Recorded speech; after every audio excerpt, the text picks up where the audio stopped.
سبحانہ تعالیٰ نے انسان کو پیدا کیا اور انسان کی ساری ضروریات کو بھی وہی سمجھتا ہے. انسان کے ساتھ جتنی بھی ضروریات لگی اللہ نے ان سب کا انتظام کیا. ہمیں بھوک لگتی ہے اللہ نے کھانے کا انتظام کیا. ہمارے اندر طرح طرح کی خواہشات ہیں اللہ نے ان کو پورا کرنے کا انتظام کیا.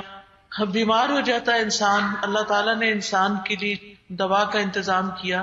پھر اسی طرح انسان کی زندگی کو کئی طرح کے خطرات درپیش ہوتے ہیں تو اللہ تعالیٰ نے ان خطروں سے نمٹنے کے لیے بھی ہمارا انتظام کیا. ہمیں مختلف طرح کی دعائیں وغیرہ سکھائیں. اللہ سبحانہ تعالیٰ نے نبی صلی اللہ علیہ وسلم کے ذریعے ہمیں یہ بتا دیا کہ ہمیں کن کن چیزوں سے پناہ مانگنے کی ضرورت ہے، یعنی ان سے بچنے کی ضرورت ہے. کون سی چیزیں ہمارے لیے خطرناک ہیں، نقصان دہ ہیں، تکلیف دہ ہیں، تاکہ ہم ان سے بچ سکیں. یہ باتیں قرآن اور سنت میں موجود ہیں، لیکن عموماً ہم قرآن و سنت کو ایک طرف رکھ کے اپنی زندگی میں جو آنے والے مسائل ہیں ان کے بارے میں پریشان رہتے ہیں. حقیقت یہ ہے کہ انسان بڑا ہی کمزور ہے، جیسا کہ اللہ سبحانہ وتعالیٰ قرآن مجید میں فرماتے ہیں یا ایھا الناس انتم الفقراء الی اللہ واللہ ھو الغنی الحمید. اے لوگو تم سب اللہ کے محتاج ہو اور اللہ بے نیاز تعریف والا ہے. انسان کمزور ہے، اللہ بے نیاز ہے، بندہ بے نیاز نہیں ہے. بندہ کسی بھی چیز کی انتہا کو پہنچ جائے اس کو مینٹین نہیں کر سکتا. مثلا ایک شخص ساری زندگی پڑھتا رہتا ہے، علم حاصل کرتا رہتا ہے، پھر کیا ہوتا ہے؟ بڑھاپا آ جاتا ہے، پڑھا لکھا سب کچھ بھول جاتا ہے. انسان کھاتا ہے پیتا ہے طاقتور ہوتا ہے جوان ہوتا ہے، پھر کیا ہوتا ہے؟ بڑھاپا آ جاتا ہے، فزیکلی ویک ہو جاتا ہے. وہی دن اور رات ہوتے ہیں، وہی سب کچھ ہوتا ہے، لیکن انسان اپنے آپ کو جو کتنا بھی مینٹین کرے وہ رکھ نہیں سکتا. انسان دنیا میں زندگی بسر کرتا ہے اور پھر اپنی ترقی اور عروج کو پہنچتا ہے، مال و متاع زیادہ سے زیادہ حاصل کر لیتا ہے، پھر کیا ہوتا ہے؟ ایک دن موت آ جاتی اور سب کچھ چھوڑ کے یہیں چلا جاتا ہے. دن رات ہم یہ سب چیزیں دیکھتے رہتے ہیں اور ہم جانتے ہیں کہ یہ سب کچھ انسان کے ساتھ پیش آتا ہے، لیکن اللہ سبحانہ تعالیٰ نہ اس کو نیند آتی، نہ اس کو اونگ آتی، نہ اس کو بڑھاپا ہے، نہ اس کو کوئی بیماری، نہ ہی اس کو موت ہے.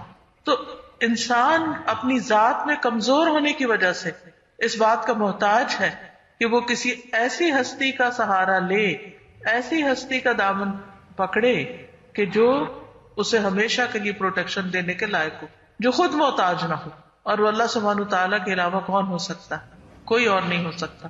لیکن افسوس یہ ہے کہ ہم انسانوں کی طرف دیکھتے رہتے ہیں، کون میری کس ضرورت کس مجبوری میں کہاں کام آ سکتا ہے. اللہ سبحانہ تعالیٰ کی طرف رجوع پہلے نہیں کرتے، جبکہ قرآن مجید سے ہمیں یہ پتہ چلتا ہے کہ الذین اذا اصابتهم مصیبۃ قالوا انا للہ وانا الیہ راجعون، کہ ہدایت یافتہ لوگ وہ ہوتے ہیں کہ جب انہیں کوئی مشکل پیش آتی ہے، کوئی تکلیف آتی ہے، کوئی پریشانی لاحق ہوتی ہے تو وہ کہتے ہیں بے شک ہم اللہ کے لیے ہیں اور ہم اسی کی طرف لوٹ کر جانے والے ہیں. تو آج ہم قرآن و سنت کی روشنی میں دیکھیں گے کہ وہ کون سی چیزیں ہیں جن سے بچنے کے لیے اللہ کے رسول صلی اللہ علیہ وسلم نے اللہ کی پناہ لی ہے، اللہ سے مدد مانگی ہے. ہمیں بھی ان چیزوں سے بچنے کے لیے قرآن اور سنت سے رہنمائی لینی چاہیے. اور یہ تمام چیزیں جو ہمیں پریشان رکھتی ہیں، ان پریشانیوں سے بچنے کے لیے اللہ سبحانہ تعالیٰ سے دعائیں کرنی چاہیے. تو سب سے پہلے ہم قرآن مجید میں دیکھتے ہیں. قرآن مجید میں آپ جانتے ہیں کہ دو آخری صورتیں، سورت الفلق اور سورت الناس، ان دونوں میں اللہ کی پناہ لی گئی ہے مختلف طرح کی چیزوں کے شر سے بچنے کے لیے. اللہ سبحانہ تعالیٰ فرماتے ہیں قل اعوذ برب الفلق من شر ما خلق ومن شر غاسق اذا وقب ومن شر النفاثات فی العقد ومن شر حاسد اذا حسد. کہہ دیجئے میں مخلوق کے رب کی پناہ چاہتا ہوں. اور مخلوق ساری کا رب کون ہے؟ اللہ رب العزت، اللہ عز و جل. کس چیز سے بچنے کے لیے؟ من شر ما خلق، ہر اس چیز کے شر سے بچنے کے لیے میں اللہ کی پناہ میں آتا ہوں جو بھی اس نے پیدا کی. من شر ما خلق، جو بھی اس نے پیدا کیا. آپ دیکھیں کہ جتنی بھی چیزیں ہم دیکھتے ہیں ان میں فائدے کے ساتھ ساتھ کبھی کوئی نقصان، کبھی کوئی تکلیف، کبھی کوئی ایسی چیز ہوتی ہے جو انسان کو موافق نہیں آتی. مثلا ایک ہی کھانا ہے، ایک ہی فوڈ ہے، ایک شخص جو ہے اس کے لیے بڑا خوشگوار ہے لیکن دوسرے شخص کے لیے وہی زہر ہے. اب مثلا آپ دیکھیے کہ میٹھا کھانا جو ہے شوگر کے پیشنٹ کے لیے نقصان دہ ہے، اور باقی سب بیٹھ کے مزے سے انجوائے کرتے ہیں. اسی طرح کچھ اور چیزیں بھی ہیں. آج کل تو بہت ساری الرجی ڈیولپ ہو گئی. کتنے ہی بچے جو پیدا ہوتے ہیں الرجیز کے ساتھ، دودھ نہیں پی سکتے، کوئی نٹس نہیں کھا سکتے، کتنی کتنی تکلیفوں میں. تو وہ چیز بذات خود شر نہیں ہے، دودھ کوئی شر تو نہیں ہے، دودھ تو بڑے فائدے کی چیز ہے، لیکن اس بندے کے حق میں کیا ہے، وہ نقصان دہ ہے. تو من شر ما خلق، اور یہ ہر شخص کے اعتبار سے الگ الگ بھی ہو سکتا ہے. اور کچھ چیزیں ایسی ہیں کہ جن میں یہ سب کامن بھی ہے، یعنی کچھ چیزیں ایسی ہیں کہ جن کا شر سب کے لیے شر ہے، جیسے شیطان کا شر ہے، اسی طرح نقصان دینے والی اور مخلوقات کا شر ہے. اب سانپ نہ اپنے کو دیکھتا ہے نہ پرائے کو دیکھتا ہے، سبھی کو ڈس لیتے ہیں. چاہے آپ اس کو پالیں، آپ اس کی کیئر کریں، آپ اس کے ساتھ جو چاہے اچھا سلوک کریں، لیکن جس دن اس کو موقع ملے وہ کاٹ دے گا. تو کچھ چیزیں ایسی ہیں کہ جن کے اندر بظاہر شر نظر آتا ہے، اور کچھ چیزیں ایسی ہیں جن کے اندر بظاہر شر نظر نہیں آتا لیکن ان کے اندر بھی شر ہوتا ہے. اور کچھ چیزیں ایسی ہیں کہ جن میں ہمارے لیے شر ہوتا ہے، سب کے لیے نہیں ہوتا. تو کتنی خوبصورت دعا سکھا دی گئی، قل اعوذ برب الفلق من شر ما خلق. ہر طرح کا شر اس کے لیے جامع لفظ ہے. کوئی بھی چیز ہمیں نہیں پتا، مثلا ہم اپنے گیجٹس کو اٹھائے پھرتے ہیں، ہمیں نہیں پتا ہوتا اس کے ساتھ کتنے جراثیم لگے. ایک دفعہ میں نے ایک جگہ پر پڑھا کہ یہ جو ہمارے ہینڈ بیگز ہیں نا، یہ سب سے زیادہ جراثیم کیری کیے ہوئے ہوتے ہیں. اور انہوں نے مختلف جگہ تصویریں اتار کے تو جراثیموں کی شکلیں بھی دکھائی ہوئی تھی. تو اب آپ دیکھیں ہمارے لیے سب سے بڑا قیمتی چیز یہ ہینڈ بیگ ہوتا ہے، ہم کہیں نہیں بھولتے اسے، اور اسی وجہ سے لوگ ان کو ٹوائلٹس میں بھی لے جاتے ہیں اور وہاں سے اور جراثیم کیری کر کے ساتھ اپنے اور جگہ پہ لیے پھرتے ہیں. تو لیکن ہم نے کبھی سوچا بھی نہیں کہ اس سے بھی ہمیں کچھ لگ سکتا ہے، اس سے بھی کوئی تکلیف پہنچ سکتی. تو جب ہم یہ کہتے ہیں من شر ما خلق، تو ہر چیز اس میں آ جاتی ہے، چاہے ہم اس کو جانتے ہیں یا نہیں جانتے. ومن شر غاسق اذا وقب، اور اندھیری رات کے شر سے جب وہ چھا جائے. رات کے اندر کئی طرح کے شر ہو سکتے ہیں. اس میں آپ دیکھیں کہ جو ہی شام ہوتی جاتی ہے شیاطین پھیل جاتے ہیں. انسانوں میں سے بھی جو شیطان ہوتے ہیں وہ اپنے شر کے ارادوں کے ساتھ پھیل جاتے ہیں، چوریاں کرتے ہیں، ڈاکے ڈالتے ہیں، اور کئی قسم کے مسائل کھڑے ہو جاتے ہیں. اور پھر ومن شر النفاثات فی العقد، اندھیری رات کا شر تو نظر آ بھی جاتا ہے اندھیرے کے باوجود، لیکن یہاں پر گروں میں پھونکے مارنے والیوں کے شر سے، اور یہ ہے جادو کا شر. اب یہ بھی ایک عجیب آزمائش ہے نا کہ چند الفاظ ہوتے ہیں اور چند گریں ہوتی ہیں، پھونکے ہوتی. پھونک کیا چیز ہے؟ بظاہر کیا قوت ہے پھونک کے اندر؟ کچھ بھی نہیں. اسی سے ہم آگ بجھا بھی لیتے ہیں، اس پھونک سے آگ جلا بھی لیتے ہیں، اور اس پھونک سے جو شر کی نیت سے ماری جاتی ہے گروہ کے اوپر، کئی گھروں کو تباہ برباد کر کے رکھ دیتی. اب یہ ہمارے لیے شر ہے کہ نہیں، ہمیں کسی لیبارٹری سے نہیں پتا چلے گا کہ لوگ جب دھاگوں پہ نوٹس لگا کے کچھ لفظوں کو پڑھ کے پھونک مارتے ہیں تو وہ نقصان دہ ہوتا ہے یا نہیں، لیکن وہ نقصان پہنچا بھی دیتا ہے. ہوتا ہے سب کچھ باذن اللہ، وما هم بضارین بہ من احد الا باذن اللہ، اللہ کے اذن کے ساتھ ہی ہوتا ہے. لیکن بہرحال وہ شر تو ہے. کتنا پیارا ہے ہمارا رب کہ اس نے ہمیں پہلے سے بتا دیا کہ یہ ہوگا. شر تو ہے، ضرورت کس چیز کی ہے؟ ضرورت اس چیز کی ہے کہ ہم اس سے بچنے کے لیے اللہ کی پناہ لیں. ومن شر حاسد اذا حسد، اور حاسد کے شر سے جب وہ حسد کرے. انسانوں میں سے انسانوں کے دشمن ہوتے ہیں، اور حسد ایک ایسی چیز ہے کہ جس کو بہت سے لوگ زبان یا چہرے سے ظاہر نہیں بھی کرتے لیکن دلوں میں رکھتے ہیں، اور پھر پیٹھ پیچھے نقصان بھی دیتے ہیں.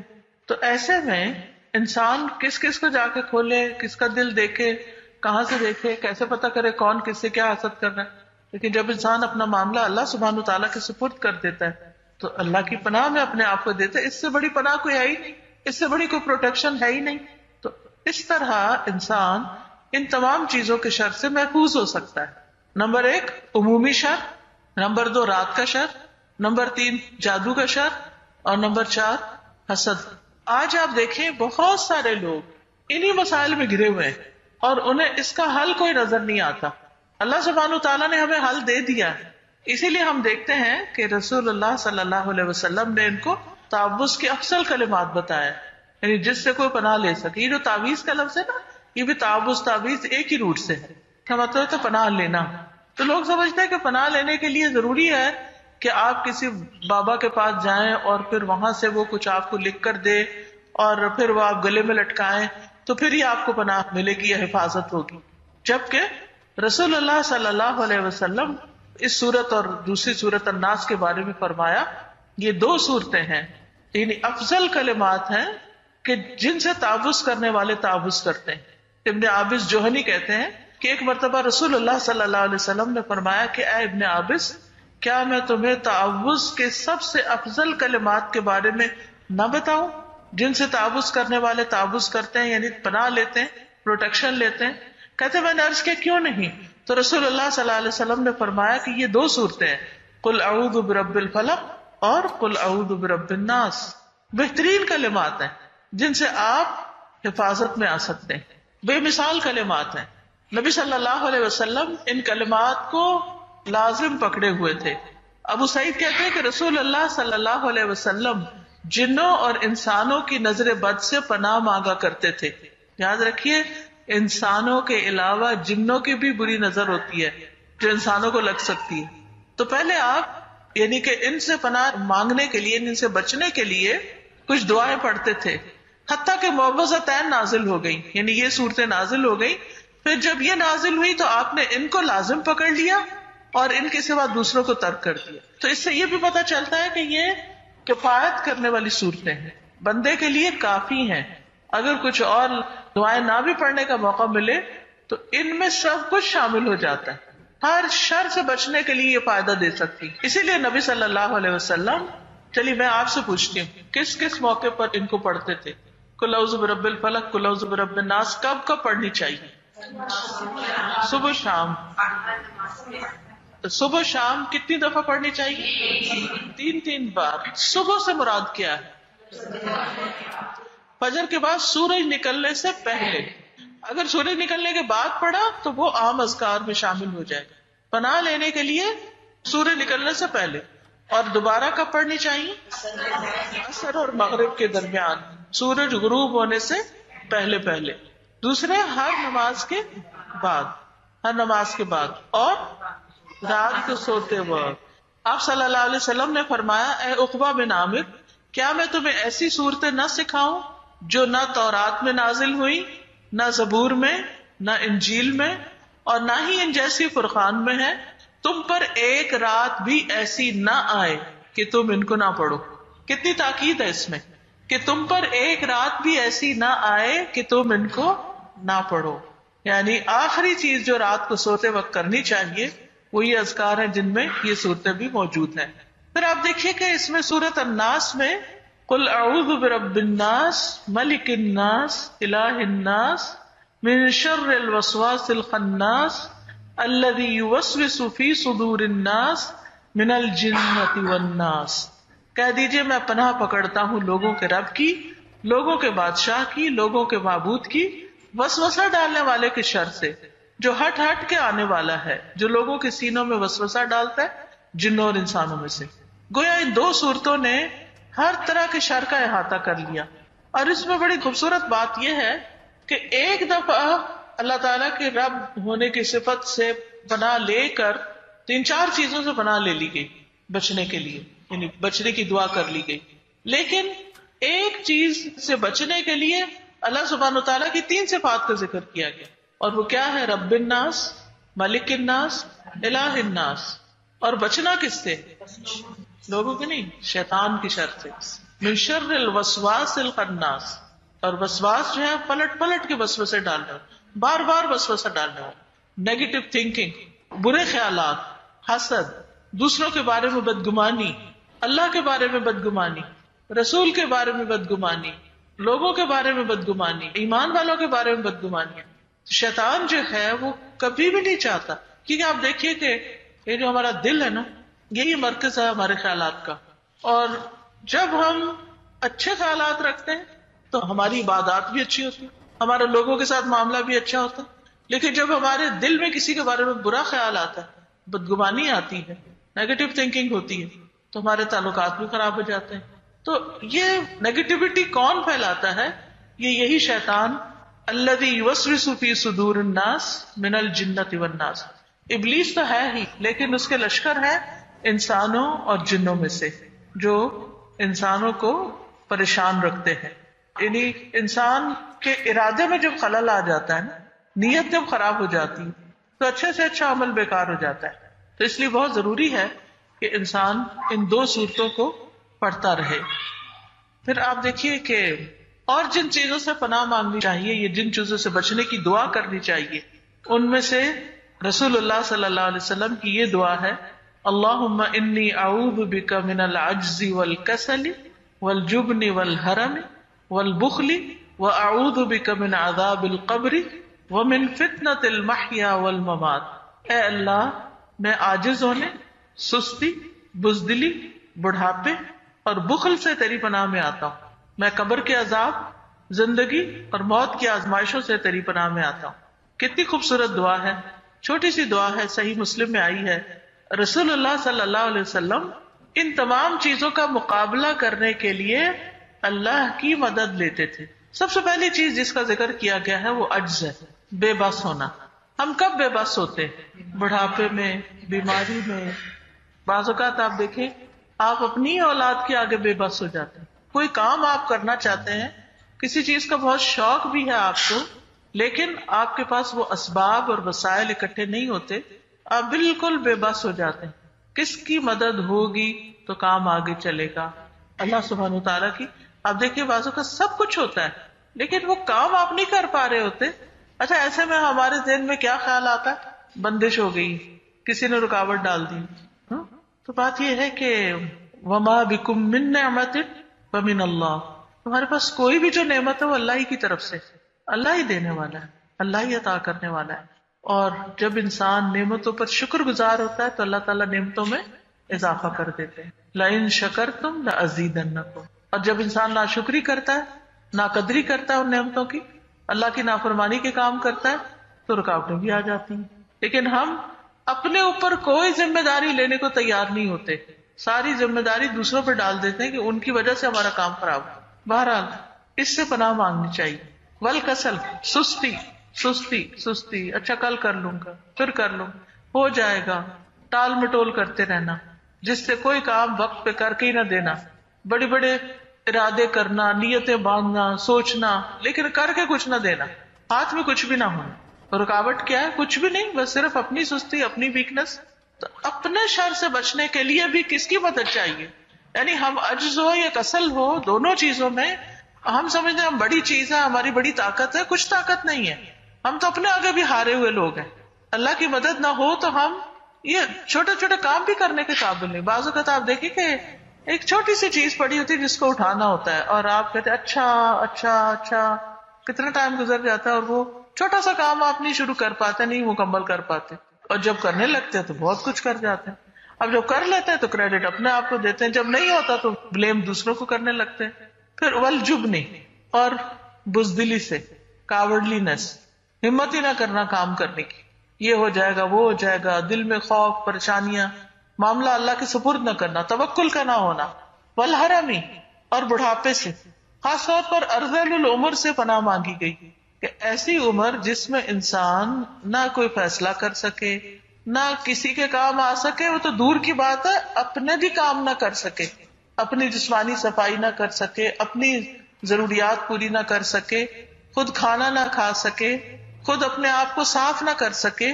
ایسی زندگی دوسروں کے لیے ایک بوجھ ہو جاتی، تو اس سے بھی بچنے کے لیے کہا گیا. والبخل، اور بخل دل کی تنگی، یعنی انسان ایسا بخیل ہو کہ کسی کو کچھ دینے پہ راضی نہ ہو، چاہے اپنی ضروریات سے کتنا بھی ایکسٹرا ہو، کتنا بھی زائد ہو. وَأَعُوذُ بِكَ مِنْ عَذَابِ الْقَبْرِ. یہ چیزیں تو دنیا سے تعلق رکھتی تھی، اب عذاب قبر سے. بہت سے لوگ تو انکار ہی کر دیتے ہیں اس کا، لیکن نبی صلی اللہ علیہ وسلم نے اس کثرت کے ساتھ اس کا ذکر کیا ہوا کہ اس کے انکار کی کوئی گنجائش نہیں نکلتی. تو جب انسان اس کو مانتا ہی نہیں تو پھر اس سے بچنے کی دعا کیا کرے گا؟ اور ایسا نہ ہو کہ وہاں جا کے ایک دم آنکھیں کھلے اور پھر سوائے حسرتوں کے کچھ بھی ہاتھ میں نہ ہو. اور پھر من فتنۃ المحیا والممات، زندگی اور موت کی آزمائشوں سے. زندگی کی آزمائشیں کیا کیا ہوتی ہیں؟ مثلا زندگی کی آزمائش، مال، اولاد، اور وہ زندگی ہی سراسر آزمائش ہے جس میں اللہ کی اطاعت نہیں، اللہ کی فرما برداری نہیں، جس زندگی کا کوئی مقصد ہی نہیں، کوئی گول ہی نہیں. جو زندگی بیکار گزرتی جا رہی، وہ زندگی جو ایسے فضول کاموں میں ضائع ہو رہی، جس میں نہ اللہ کی عبادت ہے نہ بندوں کی خدمت ہے، کچھ بھی نہیں، بیکار ہے وہ زندگی. اور موت کا فتنہ کہ مرنے سے پہلے ایسی بیماری میں مبتلا ہو جائے کہ انسان نہ جیتوں میں ہو نہ مرتوں میں، اور پھر موت کے وقت کی سختیاں، اور پھر ایسی موت کہ جو انسان کے لیے یعنی جو ایک طرح سے عبرت کی بات بن جائے. اللہ سبحانہ وتعالیٰ بری موت سے بھی بچائے، بری زندگی سے بچائے. تو اللہم انی اعوذ بک من العجز والکسل والجبن والہرم والبخل واعوذ بک من عذاب القبر ومن فتنة المحیا والممات. ہے نا خوش قسمت وہ انسان جو ان ساری مصیبتوں سے بچ گیا. اور ہے کون بچانے والا؟ اللہ رب العزت. لیکن ہماری سستی کا عالم یہ ہے کہ ایک چھوٹی سی یہ دعا یاد نہیں کر سکتے جو ہمیں اتنے بڑے بڑے مسائل سے بچانے والی. حالانکہ اگر ہم اس کو یاد کر لیں، کہیں لکھ کے لگا لیں، ہر روز ایک دفعہ پڑھے، ہم سوچتے ہیں کوئی اور ہمارے لیے کر دے دعا.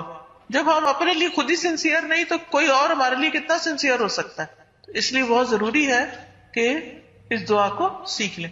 یہ جو قرآنی اور مسنون دعائیں ہیں نا، ایپ بھی ہے، اس کی کتاب بھی ہے، اس میں یہ دعائیں موجود ہیں. پھر آپ دیکھیں کہ اللہ کے رسول صلی اللہ علیہ وسلم نے ہمیں کتنی چھوٹی چھوٹی چیزیں سکھائی جن کی طرف سے ہم پریشان رہتے ہیں اور خوف کا بھی بازو کا شکار رہتے ہیں. مثلاً ایک دعا سکھائی آپ نے، اللہم انی اعوذ بک من یوم السوء، اللہ برے دن سے پناہ دے. اب کئی دفعہ ایسے ہوتا ہے کہ کوئی دن ایسا ہوتا ہے کہ جس میں تھکاوٹ تھکاوٹ تھکاوٹ، کوئی کام نہیں کر پا رہے، کوئی چیز سیدھی نہیں ہو رہی، غصہ آئے چلے جا رہا ہے، ہر کام خراب ہوئے چلے جا رہا ہے. بعضوں کا چھوٹی مصیبتیں ہوتی ہیں، بعضوں کا بڑی بڑی مصیبتیں کسی دن میں آ جاتی ہیں، اور ایسے دنوں سے ڈرتے بھی ہیں ہم، لیکن ہمیں سمجھ نہیں آتی کہ ہم کریں کیا. اس کے لیے بھی دعا کرنے کی ضرورت ہے. وَمِن لَيْلَةِ السُّوءِ، بری رات سے. اب دیکھیے کہ کتنے واقعات ہم ایسے پڑھتے سنتے رہتے ہیں، کہیں زلزلہ آ گیا، کہیں طوفان آ گیا، کہیں راتوں رات ایسا انقلاب آ گیا، کیسی کیسی آزمائشیں ہیں دنیا میں. وَمِن سَاعَةِ السُّوءِ، بری گھڑی سے. بری گھڑی آپ دیکھیے بعض اوقات آپ اسموتھ جا رہے ہیں، پتہ نہیں چلا اچانک ٹکر مار دی کہیں اور منٹوں کے اندر دنیا سے آخرت میں پہنچ گئے لوگ. کتنے ایسے عبرتناک واقعات ہمارے سامنے ہوتے رہتے ہیں. اللہ بری گھڑی سے بچانا ہمیں. ومن صاحب السوء، برے دوست سے، برے ساتھی سے، بری کمپنی سے. اس کو تو ہم برا سمجھتے نہیں، حالانکہ کمپنی کا رنگ ہم پہ چڑھتا ہے. جو ہمارے آس پاس لوگ ہوتے ہیں ان کے اثرات ہوتے ہیں ہم پر، صرف ان کی باتیں یا صرف ان کے کام ہی ہم پہ اثر نہیں کرتے، ان کا وجود بھی اثر کرتا ہے. آپ دیکھیے کہ کسی کے پاس بیٹھ کے آپ بڑا ہلکا محسوس کرتے ہیں، اور کسی کے پاس بیٹھ کے آپ اتنا بوجھل محسوس کرتے ہیں. کسی کے ساتھ مل کے آپ کے لیے عبادت کرنا بڑا آسان ہو جاتا ہے، اور کسی کے ساتھ بیٹھ کے آپ کے لیے نماز پڑھنا ہی مشکل ہو جاتا ہے. تو ایسی کمپنی اللہ ہمیں دے کہ جس میں اللہ سبحانہ وتعالیٰ کی عبادت ہمارے لیے بہت آسان ہو جائے. اور پھر کچھ لوگ بظاہر دوست ہوتے ہیں، اندر سے دھوکے باز ہوتے ہیں. آپ دیکھیے کہ ایسی کئی مثالیں ملتی کہ بچے اچھے بھلے تھے، یونیورسٹی گئے، برے دوست ملے، کہاں سے کہاں پہنچا دیا انہوں نے. اپنے لیے بھی فکر مند ہونا چاہیے اور بچوں کی طرف سے بھی دعا کرنی چاہیے کہ اللہ ان کو صالحین کی صحبت عطا کر، کیونکہ نیک لوگوں کی صحبت ہوگی تو نیکی میں بڑھنے میں آسانی ہوگی. وہ من جار السوء، اللہ برے پڑوسی سے بھی نجات دے، کیونکہ پڑوسی جو ہے بعض اوقات اپنے رشتہ داروں سے زیادہ انسان کے قریب ہوتا ہے اور اندر باہر کی ساری خبریں اس کو پتا ہوتی. اور کئی دفعہ ایسے بھی ہوتا ہے کہ برے پڑوسی کی وجہ سے گھر میں ڈاکے چوریاں کئی مسئلے مسائل کھڑے ہو جاتے ہیں، یا پھر وہ اگر آپ کے بچوں پہ بری نظر رکھتے ہیں یا اور اسی طرح، کیونکہ وہ ایک طرح سے بھیدی ہوتے ہیں. اور پھر فی دار المقامہ، یعنی قیام کے گھر میں. بعض اوقات پڑوسی سے مراد صرف نیبرز ہی نہیں ہوتے، ساتھ بیٹھنے والا، کہیں بھی بیٹھنے والا، کئی گاڑی میں بیٹھے ہیں ساتھ، یا کسی پارٹی میں، کسی گھر میں کہیں. یا ایک اور دعا کے اندر آتا ہے فَإِنَّ جَارَ الْبَادِيَةِ يَتَحَوَّلُ، جو بادیہ میں صحرا جنگل میں کوئی ملتا ہے وہ تو چلا جاتا ہے، تھوڑی دیر کے لیے انسان تنگ بھی ہو اس سے، لیکن جو ہمیشہ ساتھ رہنے والا ہو اس میں فرینڈز بھی ہو سکتے ہیں، اس میں شوہر بیوی ایک دوسرے کے لیے بھی ہو سکتے ہیں، اس میں ساتھ رہنے والے نیبر بھی ہو سکتے ہیں. بعض اوقات آپ دیکھیں ایک بچی بڑی نیک ہوتی ہے لیکن شوہر اس کو دنیا دار مل جاتا ہے تو وہ کیا ہوتا ہے، وہ پردہ بھی گیا، نماز بھی گئی، سارا کچھ گیا. اسی طرح وائس ورسا. تو یا اللہ جن لوگوں کے ساتھ رہنا ہے، صالحین جو تھے وہ تو صرف دنیا نہیں مرنے کے بعد بھی نیک لوگوں کی صحبت مانگتے تھے. اب اس میں آپ دیکھیے حضرت یوسف علیہ السلام کی دعا ہے، فاطر السماوات والارض انت ولی فی الدنیا والآخرہ توفنی مسلما والحقنی بالصالحین. پھر ابراہیم علیہ السلام کی دعا ہے، رب هب لی حکما والحقنی بالصالحین. پھر اسی طرح یعنی پیغمبروں کے علاوہ بھی باقی لوگوں نے بھی اس کی دعا کی ہے کہ اللہ تعالیٰ ہمیں صالحین کی صحبت عطا کرے، نیک لوگوں کی. اب دیکھیں یوسف علیہ السلام نے خاص طور پر یہ دعا کب مانگی؟ جب ان کو دنیا کا سب کچھ مل گیا، بادشاہت بھی مل گئی اور ان کے والدین بھی مل گئے، سب کچھ. یعنی جن چیزوں کی انسان خواہش کرتا ہے کہ دنیا میں زندگی اچھی ہو اور اپنے پیارے بھی قریب ہوں، لیکن پھر نتیجہ کیا ہوتا ہے کہ اس کے بعد واٹ نیکسٹ. تو واٹ نیکسٹ میں ان کے لیے صحبت صالح، نیک اولاد، نیک ساتھی، نیک ہمسائے، رشتہ داروں میں سے یعنی ایسے لوگوں سے واسطہ پڑے کہ جو اچھے ہوں. ابھی کتنی خوبصورت دعا ہے. انہی چیزوں سے تو ہم پریشان رہتے ہیں اور ان پریشانیوں کے نجات کا نسخہ ہمیں بتا دیا گیا. پھر ہم من گھڑت وظیفے پڑھتے رہتے ہیں، حالانکہ یہ وظیفے سب سے بہترین ہے کہ جس میں ان سب مشکلات اور پریشانیوں سے نکلنے کی دعائیں سکھا دی گئی ہیں. پھر اسی طرح آپ دیکھیے کہ بعض اوقات ہم اپنی اولاد کو اپنے لیے کبھی شر نہیں سمجھتے، شوہر یا بیوی یا اپنے رشتے داروں کو اپنے لیے نہیں سمجھتے، لیکن نبی صلی اللہ علیہ وسلم نے اس کے لیے بھی دعا سکھائی ہے. آپ نے فرمایا اللہم انی اعوذ بک من جار السوء ومن زوج تشیبنی قبل المشیب. اے اللہ میں تیری پناہ طلب کرتا ہوں برے پڑوسی سے اور ایسے ساتھی بیوی یا شوہر جو مجھے بڑھاپے سے پہلے بوڑھا کر دے. انسان غموں کی وجہ سے بڑھاپے سے پہلے بوڑھا ہوتا ہے. اگر شوہر بیوی کے ساتھ تعاون نہ کرنے والا ہو یا آپس میں محبت اور اتفاق نہ ہو، کیئر کرنے والا، رسپانسبلٹی لینے والا نہ ہو، تو عورت کے اوپر کتنی پریشانیوں کے پہاڑ آ جاتے ہیں.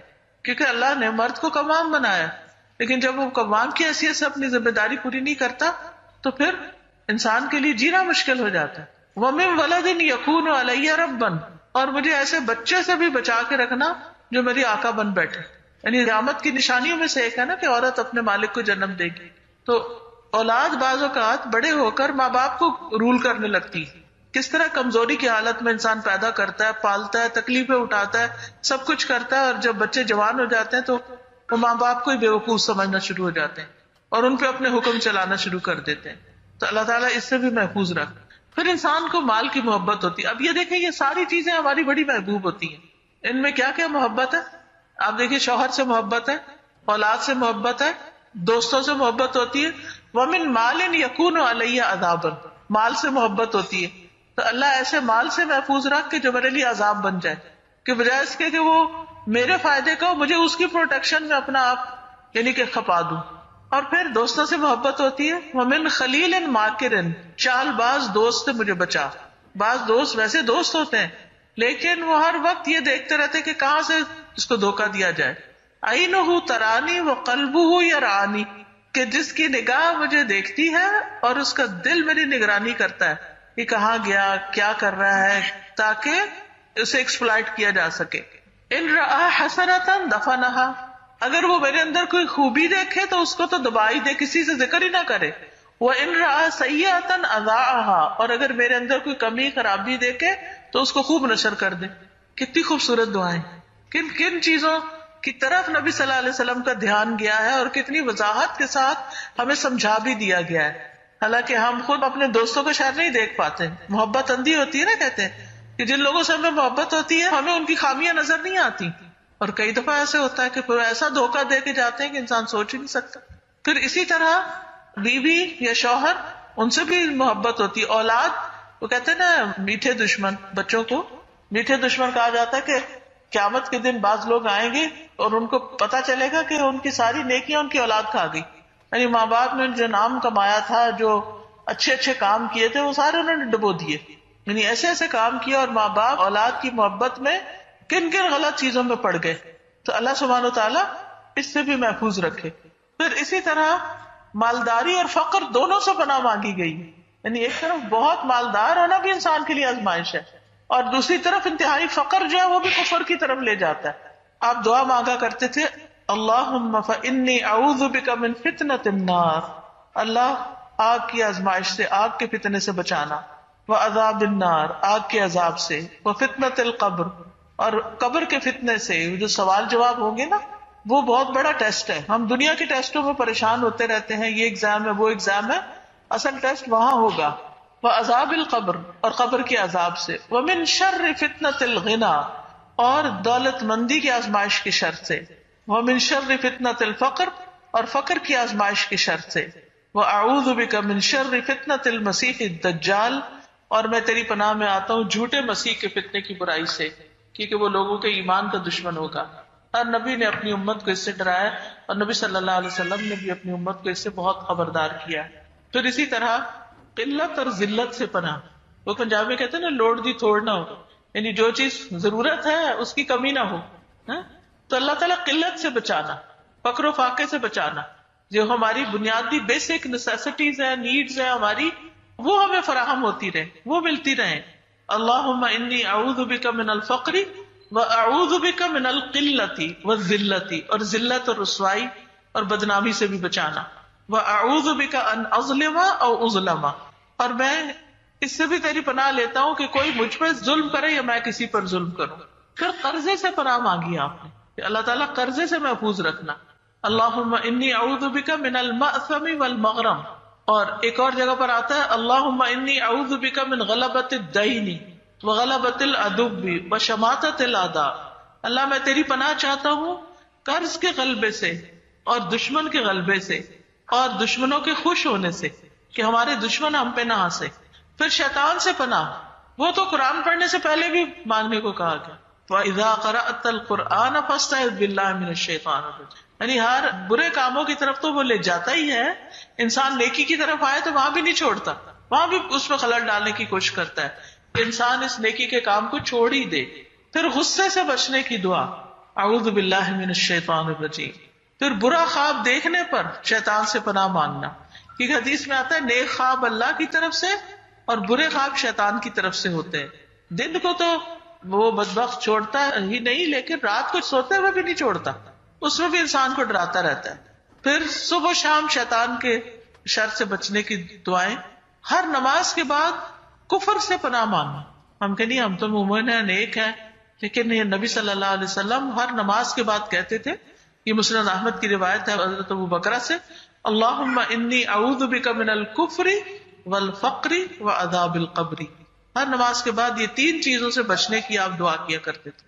ہم و غم سے بچنے کی بھی دعا، کہ اللہ ہمیں ہم سے، فکر و اندیشے اور غموں سے بچا، کیونکہ اس کے وجہ سے انسان دنیا میں کسی کام کے قابل نہیں رہتا، انسان کی قوتیں کمزور پڑ جاتی ہیں، ارادے کمزور پڑ جاتے ہیں، زندگی میں کوئی خوشی نہیں رہتی، انسان سوچتا ہے ہر چیز ہی بیکار ہے، کیا کرنا ہے، کچھ بھی لے کے کر کے، نہ پہننے کا مزہ، نہ کھانے کا مزہ، نہ کسی اور چیز کا، جس کو دوسرا نام آج کل ڈپریشن کا دیا ہوا ہے، کہ اللہ ایسے ڈپریشن سے بھی محفوظ رکھ۔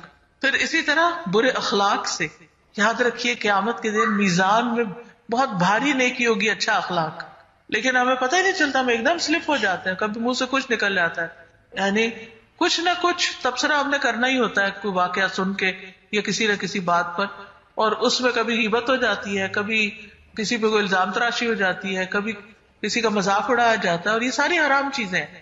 پھر بری خواہشات، پتہ ہی نہیں چلتا انسان ایسی چیزوں کی تمنا کرنے لگتا ہے جو اللہ تعالیٰ کو پسند ہی نہیں، یا اس کے رسول صلی اللہ علیہ وسلم نے ان سے منع کیا۔ اور پھر برے اعمال، اللہم انی اعوذ بک من منکرات الاخلاق والاعمال والاہواء۔ پھر اسی طرح اپنے ہی اعمال کے شر سے، ومن سیئات اعمالنا، ہم جو بھی کرتے ہیں نا وہ ایسا جیسے بیج ہے جو بو رہے ہیں، یا وہ نیکی میں بڑھ جاتی ہیں چیزیں یا وہ برائی میں بڑھ جاتی ہیں، اچھا بیج ہوگا اچھی فصل ہوگے گی اور برا ہوگا تو بری، کیونکہ نیک اعمال بھی بڑھتے رہتے ہیں۔ حدیث میں آتا ہے کہ یعنی جب کوئی اچھے نیت ارادے سے صدقہ کرتا ہے تو اللہ تعالیٰ اس کو اپنے دائیں ہاتھ سے لیتے ہیں اور اس کو اس طرح پالتے ہیں جس طرح تم میں سے کوئی اپنے پچھیرے گھوڑے کے بچے کو پالتا ہے۔ ایک اور جگہ پر آتا ہے کہ ایک لقمہ پہاڑ کے برابر ہو جاتا ہے۔ تو وہ کیا ہے، ایک چھوٹی سی بھی چیز ہم نے دی تو اس کو ہم نے 100 کر دیا، اور وہ بڑھنا شروع ہو جائے گی، گرو کرتی جائے گی۔ لیکن اسی طرح برے اعمال، برے ٹرینڈ سیٹ کرنا، ایسے فیشن، ایسی چیزیں کہ جو اللہ کی نافرمانی کی ہو اور پھر ہمیں دیکھ کے اور لوگ بھی شروع کر دیں اور خود انسان کو احساس بھی نہ ہو کہ وہ کس چیز کا ٹرینڈ سیٹ کر رہا ہے۔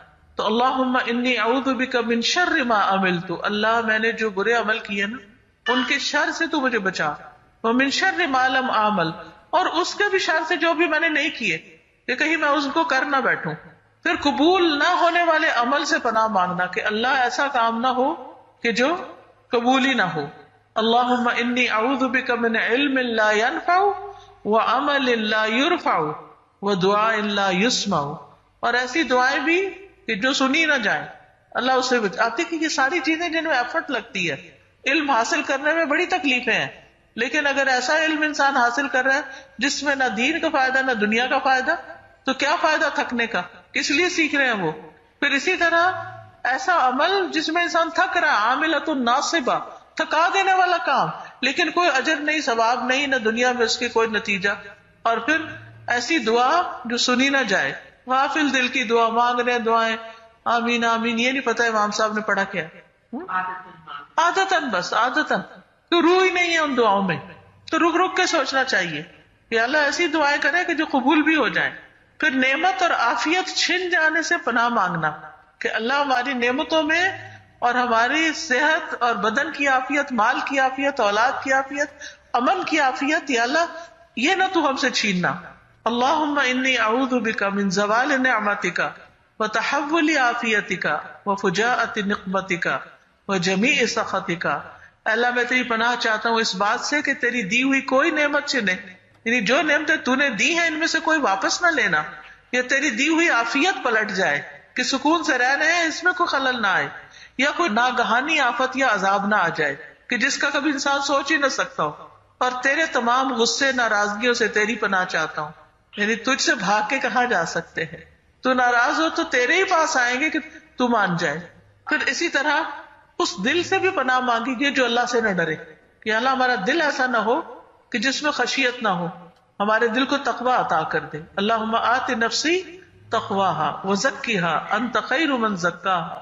پھر اسی طرح سماعت، بصارت، دل، زبان کی شر سے پناہ، کہ ہمارے کان کوئی برا کام کرے جس سے ہماری شامت آئے، یعنی بری باتیں اگر ہم سنیں یا دیکھیں ایسی چیزیں، یا زبان. اب آپ دیکھیں لوگ بیٹھ کے آرام سے موبائل کے اوپر پورنز دیکھتے رہتے ہیں، ننگی تصویریں دیکھتے رہتے ہیں، کبھی احساس ہی نہیں ہوا کہ یہ ہماری نگاہ کا شر ہے جو ہمارے لیے بڑے بڑے فتنے کھڑے کر سکتا ہے.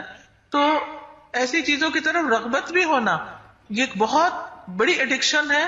اور پچھلے دنوں میں ایک رپورٹ سن رہی تھی، اللہ عالم، وہ بڑے فیکٹس اور فگرز کے ساتھ بتا رہے تھے کہ پاکستان نہیں پورنستان ہے، کہ اس میں ایجز کے حساب سے بتایا ہوا تھا کہ اس ایج سے اس ایج کے لوگ جو ہے وہ سب سے زیادہ کون سی فحش چیزیں دیکھ رہے ہیں، اور ٹرینڈز بتا رہے تھے. تو اس سے شرم سے بندہ ڈوب جائے یہ باتیں سن کے کہ ہمارے لوگوں نے اس ٹیکنالوجی کو کس غلط طریقے سے استعمال کیا ہے، اور ان چیزوں سے جو گندی چیزیں ہیں ان سے لذت حاصل کر رہے ہیں. یعنی ٹیسٹ بھی آپ دیکھیں نا کہ کیا ہے، کن چیزوں کو دیکھ دیکھ کے خوش ہو رہے ہیں. انسان کو نہ اعضاء کو دیکھ کے کہ جن کو چھپانا لازم، لیکن انہیں انسان کو احساس بھی نہ رہے کہ وہ کر کیا رہا ہے. پھر اسی طرح غفلت سے، مفلسی، ریاکاری سے، اللہ میں ریاکاری سے بچانا، منافقت سے، بری بری بیماریوں سے. اور اس میں آپ دیکھیے کہ نبی صلی اللہ علیہ وسلم نے کس طرح نام لے کے بری بیماریوں سے بچنے کی دعائیں کی ہیں. اللہم انی اعوذ بک من العجز والکسل والجبن والبخل والحرم والقسوة والغفلة والعیلة والذلة والمسکنة واعوذ بک من الفقر والکفر والفسوق والشقاق والنفاق والسمعة والریاء وَأَعُوذُ بِكَ مِنَ الصَّمَمِ وَالْبَكَمِ وَالْجُنُونِ وَالْجُذَامِ وَالْبَرَصِ وَسَيِّئِ الْأَسْقَامِ. اللہ میں تیری پناہ مانگتا ہوں عاجزی، سستی، بزدلی، بخل، انتہائی بڑھاپے، دل کی سختی، غفلت، مفلسی، ذلت، ناداری، ان تمام چیزوں سے. اور میں تیری پناہ مانگتا ہوں محتاجی، کفر، نافرمانی، مخالفت، نفاق، بری شہرت اور دکھاوے سے. اور میں تیری پناہ مانگتا ہوں بہرے پن سے، گنگے پن سے، پاگل پن سے، کوڑ سے، برس سے، ساری بری بیماریوں سے جن میں کینسر اور ساری چیزیں آ جاتی ہیں. یعنی کہ کتنا شکر ادا کریں کہ اللہ نے ہمیں ایسا دین دیا کہ جس میں ان ساری چیزوں کا علاج موجود ہے کہ جو انسان کے لیے پریشانی کا باعث بنتی ہے. لیکن ہم ہے کہ صرف اپنی سستی کے مارے ان دعاؤں کو پڑھنے سے رہ جاتا ہے. پھر اسی طرح آپ دیکھیے کہ مصیبت، بدبختی، بری تقدیر سے، اللہم انی اعوذ بک من جہد البلاء ودرک الشقاء وسوء القضاء وشماتۃ الاعداء. پھر بری موت سے پناہ مانگنا، غرق ہونے سے، جل کے مرنے سے، گر کے مرنے سے، ڈوب کے مرنے سے، شیطان کا موت کے وقت حاضر ہونا، اللہ ان ساری چیزوں سے ہمیں بچا کے رکھنا، پھر آگ کے عذاب سے، عذاب قبر سے، پھر جہنم سے، جہنم کی گرمی سے، من حر النار و عذاب القبر. تو یہ تمام چیزیں ہیں کہ جن سے ہمیں بچنے کی دعائیں سکھائی گئی ہیں. اب یہ ہم پر ہے کہ ہم ان کو مانگتے ہیں یا نہیں. ٹھیک ہے، ان چیزوں سے ڈر تو ہر ایک کو لگتا ہے، لیکن علاج کیا ہے ڈر کا؟ کہ انسان ان سے بچنے کی تدبیر اختیار کرے. اور انسان کمزور ہے، ہر چیز سے بچ نہیں سکتا، بچانے والا صرف اور صرف اللہ ہے. اس لیے اس کی پناہ لیں، اس کی مدد لیں اور اس کی اطاعت کے کام کریں.